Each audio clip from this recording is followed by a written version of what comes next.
Hi all, welcome to the Qiskit textbook reading sessions once again. We are in week number 4. This is the 4th session and we will be starting with quantum algorithms now. So let's not waste any more time. If you guys are okay with starting with the reading and coding time, let's get on with it. We'll be aiming at doing section 3.1 today, but feel free to work at it on your own pace. So that's perfectly fine. And if there's any problems or anything else, we can discuss that in the section later. So if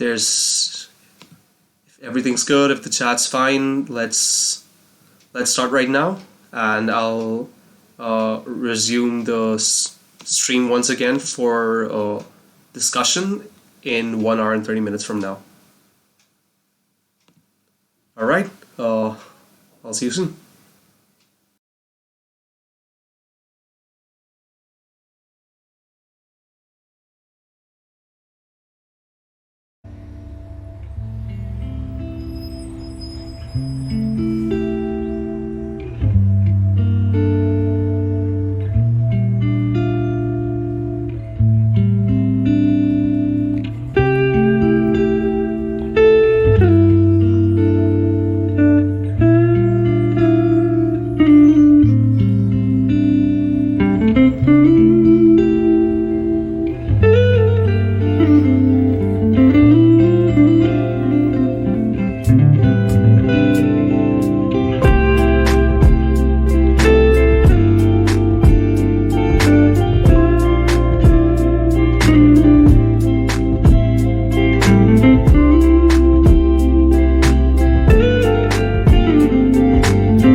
Hello, hi.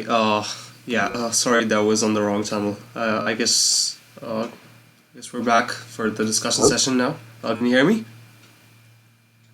Hello. Yeah, I can hear you. Okay, great. Hi. That was the reading period for today's session. I think we can start with the discussion. If any of the attendees would like to add to something today, please just let me know. Yeah, I want to share like the quantum interpretation circuit Of course. using Kirk. Okay. So maybe I share my screen. Oh yeah. If And there's no other input right now, let's just go with it. yeah, okay. Can you see the screen? Yes, I can see the screen. Yeah. Yeah. Okay. So in last week's session hosted by Daniel, he was showing the quantum interpretation using Kirk. So I can try to show a little bit more. I was trying to play with it, trying to get some more intuitive way of understanding a circuit. So if you go to this link, you can use Kirk, which is an online drag and drop quantum circuit. And here they give a quantum interpretation sample circuit. So the details, you can watch the replay of this live. So basically, it has the same circuit that was shown in the textbook, which is here. So you have entanglement here, and then you have entanglement between first and second, and so on and so forth. So I was trying to insert these cool things on Kirk that you can show the state of individual qubits. So let me just do the same thing as Daniel to remove this, let's see, remove the redundant qubits. It's just to show the separation. So you see that, so we can add, for example, this amplitude display to see the state of the whole 3 bit after applying the Hadamard gate and the CNOT gate. So you can see like these two are entangled because the second and third qubit always agree with each other. So you can add all this display in each different stages, and then you can try to understand it a bit better. So that's what I did here. So in each part, I'll add a display, and then I can see the state. At the beginning, it's only 0, 0, 0. Apply Hadamard gate, you see it's split on the second because 0, 0, 0 and 0, 1, 0. And so on, you see like C naught is like copying the probability, the amplitude of this to here. So you see this move to here, and this is just a message to generate a random qubit state. So you see it keep changing. And here you see more clearly that this before, because of the entanglement, you see this maps to this, and this is connected to this. So it gives sort of have a more intuitive like visualization of how the qubit states are evolving. And after the CNOT gates entangling the first and the second qubit, you see these two is moved down to here. This one is moved up to here. And after Hadamard gate of the first qubit, you see this part become here, this split, like 0 becomes 0 plus 1 and 1 becomes 0 minus 1. So you see it. This map to here, this map to here. So I think it helps to understand. Still, I cannot really grasp how it gets transferred at the end, but I think this is a nice way to have an intuitive feel. Yeah, I think in terms of So I'm trying to keep exploring this, but I think at least I think it's better than the textbook because there's a lot of it's much more code and interactive, definitely. text, but still don't know why this is. You have to do this step and this step. Why does this quantum circuit serve the purpose of the quantum interpretation? I think using Kirk, you can play with it because you can remove and see what happens. Yeah. Remove and see how it happens, and then you can yeah, you have a more interactivity that you see. For example, here if you remove message, I can do like automatic here. You automatically see the effect of these, right? So it's pretty cool. So I want to play with this more and then see whether I can understand it better. So that's what I want to share. Okay. I agree with that. I guess having a more interactive, you know, medium would definitely help understand the algorithm better.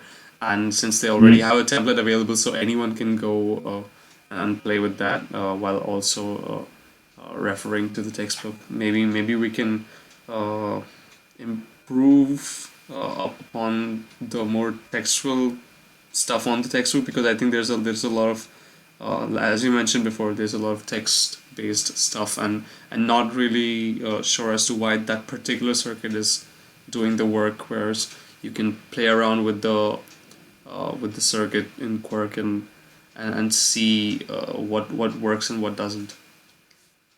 Mhm. And I also have some feedback this week. It's not so many. Um. I think that that's good enough because I don't have a lot to add this week.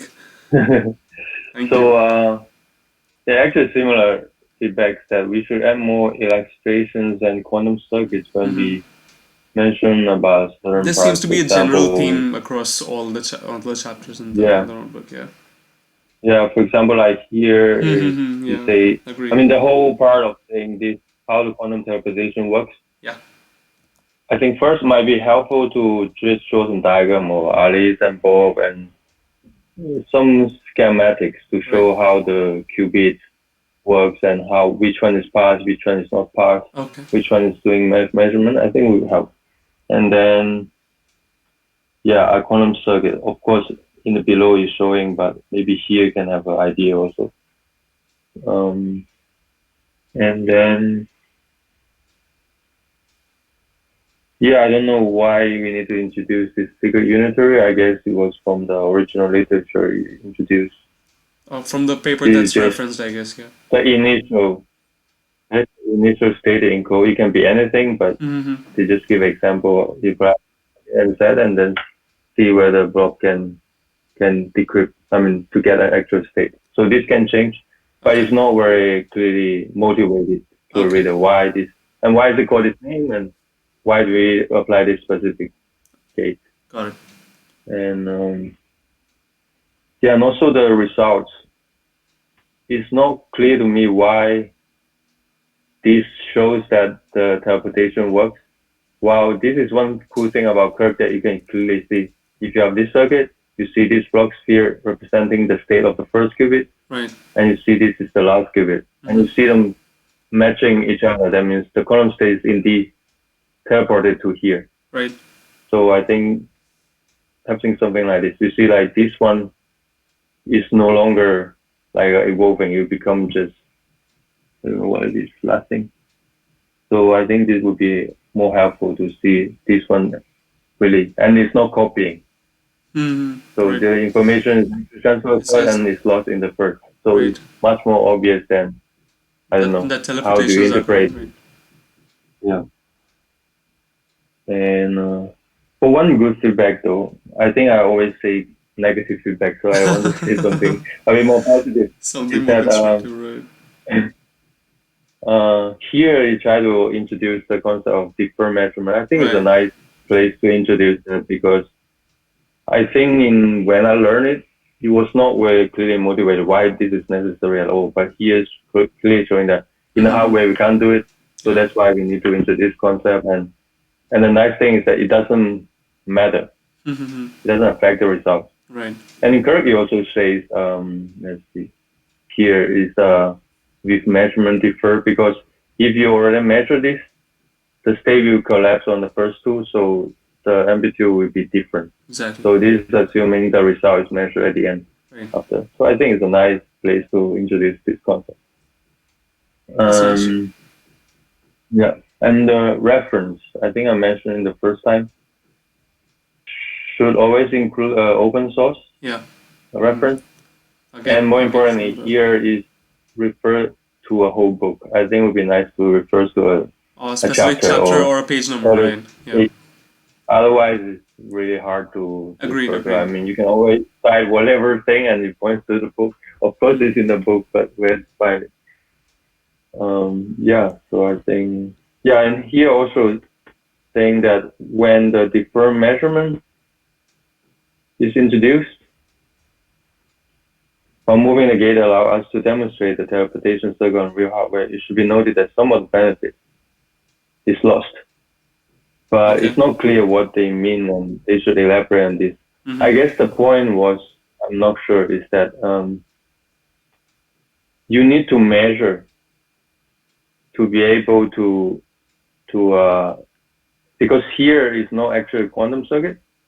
This part is actually what Alice and Bob trying to do based on classical communication. Like at here, if you go back to original result, here Alice need to measure it. Right. And then assuming the third qubit should be extremely far away, Right. which is Bob. So here is not actually a quantum circuit because we cannot have this is part of classical communication. and across like 1,000 kilometers. At least we don't have it yet. Yeah. So actually here is a classical operation. Based on the result, at least Bob does some kind of operation and effectively you can interpret as the C0 and control set. But if you defer the measurement, we are actually doing this case. Right. Which is not possible if the two qubits are extremely far away. Yeah. So I think that's what it's trying to say. Mm-hmm. But it's not clear. Okay. Yeah. Okay. I think that's all. Yeah. All right. Yeah. Do you have any feedback? Not at the moment, no. But I think this sort of covered all the major gripes that we had with all the previous chapters as well. I think it's been very consistent so far. I think we can sort of we can see that there's a certain section of things that we need to add on to the textbook to make it just that much more better in terms of accessibility and I think we should work on the bigger problem like the interactivity, the visualization, and maybe the references. Maybe for the time being we can add links to the quirk examples directly for at least for the algorithms case for people to try out until we have maybe an interactive panel for Qiskit itself. Just for the I was thinking about that. Maybe I can try to fork Kirk and then try to adapt it somehow. It can interact with like Qiskit. Maybe after composing the circuit on Kirk, you can output some calcium code or some other things. I can play with it. I haven't played with Kirk yet, but I think it's really nice. Yeah. So I should try it. Yeah. Okay, sounds good. All right then. Any other points? Anyone from the chat? Okay. Yeah. There was someone just sent a message, right? Did someone send a message? Half an hour ago, I was saying from Kenya. I think it's one of the students as well. Oh yeah. I mean, I saw like that was sort of a hello message, I guess. Hello, Edgar, if you're listening. That's very nice. Yeah. We're getting more people. It's definitely nice. I mean, if people can sort of learn and use these sessions as a sort of motivator to learn quantum computing and work with Qiskit, I think we've achieved our goal. So maybe you can cover the problem set. Probably, yeah. I mean, the problem sets were just here. If anyone had a problem with the problem sets, I could cover those because they're fairly okay. They mainly covered the first two chapters, and the solutions are actually online. So if anyone's having is it where can you find the solutions? So if you want to find the solutions, I think it's on the GitHub of the textbook. So okay. So okay. It's not very obvious on the textbook. It would be nice to have a link. Yeah.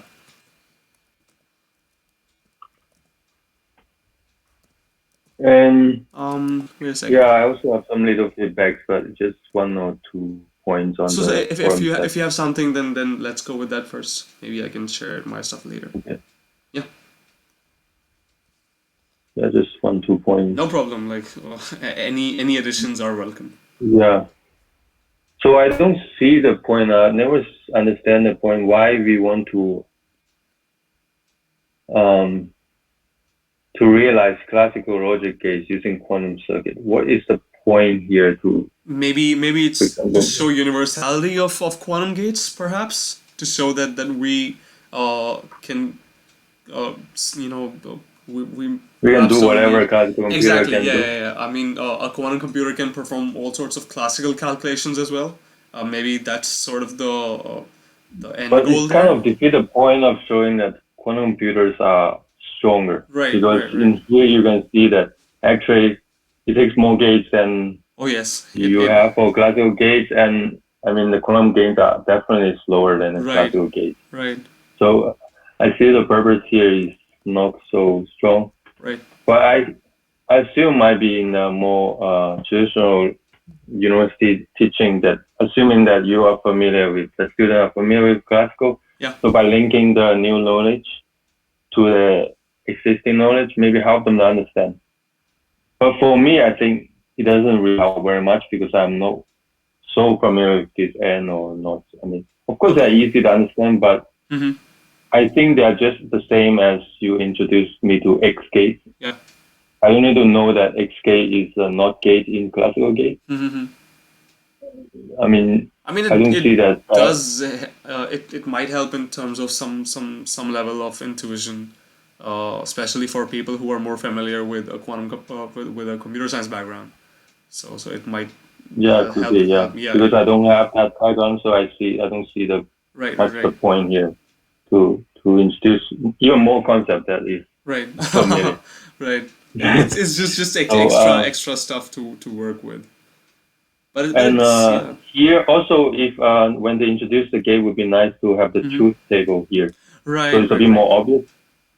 I agree So with when that it's part. Yeah, because for example, for me, I know what the statement exactly means and how its truth table works. yeah, But for someone who has no background in with classical yeah. gates, maybe they'll have some trouble of figuring it out, and they have to So here search. it's trying to say the truth table, but Yeah, only at the end. yeah, So yeah, it'd be yeah. nice that Have it at in the the beginning. beginning Yeah. you only introduce Mm-hmm. the truth table, Agreed. and later you see, okay, the output exactly match the truth table. So actually shows you it's Agreed. a good proof why Agreed. it works. Yeah, I think Agreed. that is good. Okay. And the second part, I haven't really go through the problem, but I feel it suddenly become like very mathematical and then. Okay. So it brings the question that I feel the textbook is not really homogeneous. Uh huh. So some section is trying to assume that there's no the reader doesn't have very strong background in math. Okay. Like like I mentioned, I don't remember which section, that you already introduce matrices, and then you when you talk about it, you don't mention any math. Exactly. So you're trying to assume that you don't know anything. You just have maybe high school knowledge. But then suddenly some part is like a really hardcore math that Mm. you show this thing is there's some I don't know. I think we should have more uh, uniform assumption of the reader, and then we do everything according to that. Would be Mm-hmm. better. Yeah, maybe we can start with maybe we can keep all the basic stuff in the main part of the text, and for more advanced readers, we can create separate sections. Maybe at the later, Yeah. maybe at the end of each section, for example, for Mm-hmm. single qubit and multi qubit gates. Maybe we can cover all this math intensive stuff somewhere at the end over here. Maybe just Mm-hmm. dedicate 1 or 2 chapters just for all of that math heavy stuff or Yeah. things that we can expect from a non-expert reader or from an expert reader to be interested in Yeah. because Yeah. That most indeed people we can who do. want to start with quantum computing just want to get to know what quantum computing is and just want to get their hands down with Qiskit and want to see how that might be better for how that might be better than classical computing and in what ways. basically trying out its applications, and that's how a lot of people are starting right now. So I think that could be looked into. Yeah, so I was thinking that, of course, that requires a whole restructuring. But I think most people are interested in the algorithm Oh yes, because this is definitely. really motivated you. Yeah. But in the traditional way of teaching, Hmm. like in university, you always lay down the foundation first Definitely. and then go to the mid. Hmm. But from what I learned by just learning things by myself, I think the best way to learn is always the opposite. Okay. First, you do what is the most interesting, Hmm. and then you find out what is the gap in your knowledge that you don't know, and then you go back to the basics. I think that is always the best way to do it. Not Right. like, oh, because I need to learn this, I need to learn the Hmm. quantum gate, and because of quantum gate, I need to learn linear algebra. And Hmm. then, but the way you learn from linear algebra without knowing why you need it, and you learn quantum gate. Why do I need to care about quantum gate? Right. So I prefer the reverse order. I think, like, for example, everyone talk about show algorithm. Here Agreed. doesn't even have it Yeah. because it's a bit complicated. But for example, like, this one Deutsch Deutsche, yeah. Josa algorithm is Yeah. quite easy to understand. If we can motivate it from here and then goes back, would be nice. Right. That's why that's how I prefer. Or these people talk about VQE or QAOA, Agreed. Agreed. and it takes you like a month of studying before reaching that. Maybe a lot of Hmm. people already feel like, oh, I don't want to learn this thing because it's so difficult. Yeah. Yeah, I agree. Yeah. I mean, So I think, yeah. Daniel is also following a similar strategy on his yeah, I walkthrough of really the. like his walkthrough because, Yeah. like, exactly what he was showing with Kirk is that you don't need to have much mathematical understanding to feel it, right? Right. And I think it's a nice way to do it. Right. Like, you just see, oh, how am I doing? Okay, mapping like this, and it makes sense Hmm. without actually knowing what it does exactly. Yeah. I mean, even if you understand it, you cannot visualize it. But here it's really nice and Exactly. helps you to do it. So I think it's a good approach. Agreed. Yeah. Okay. Yeah. So Let me yeah. see. Any Yeah, other that's it. notes? Yeah. That's it. Yeah. Okay, that's it. Great. Um, is there any other questions in the chat? Any other points of discussion? Just as a friendly reminder, once again, we will try to cover uh, section 3.3 tomorrow in tomorrow's session, and super dense coding is relatively new. It's a new addition in the set of chapters. So I would recommend actually just giving it a short read, uh, maybe sometime today or tomorrow. It's the idea is kind of similar to quantum teleportation, and it shouldn't take long. I mean, just maybe Yeah. give it a read. If anyone has any more problems with it, we can discuss it tomorrow or in the next session. Bring it up anytime you Mm-hmm. like. That's perfectly fine. But this is relatively shorter, so you can work with this Mm-hmm. fairly easy. And tomorrow, let's aim to finish the Deutsch's algorithm, because at the end of it, we also have a short exercise, which we can keep for the next week over here, Mm-hmm. so people can work on this. By the way,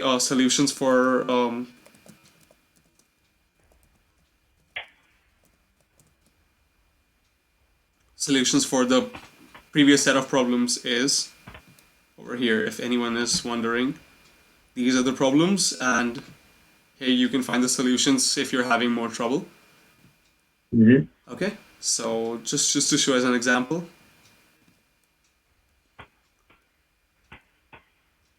for example, if you were having trouble with the XOR gate, you can see that uh, you add the required function and get the result. I mean, it's basically just an input sort of style coding piece of program. So it doesn't require a lot of effort, but just needed some basic thinking. If you're having trouble here, I recommend you check this out. If you're still having trouble grasping the concept of it, let us know in the comments or in one of the other sessions, and we can walk through that. That's all from my end for today. If anyone has any other questions, just drop a text. I'll keep the stream alive for another minute or so, and yeah, I think we're doing good work here. I think we're doing good stuff.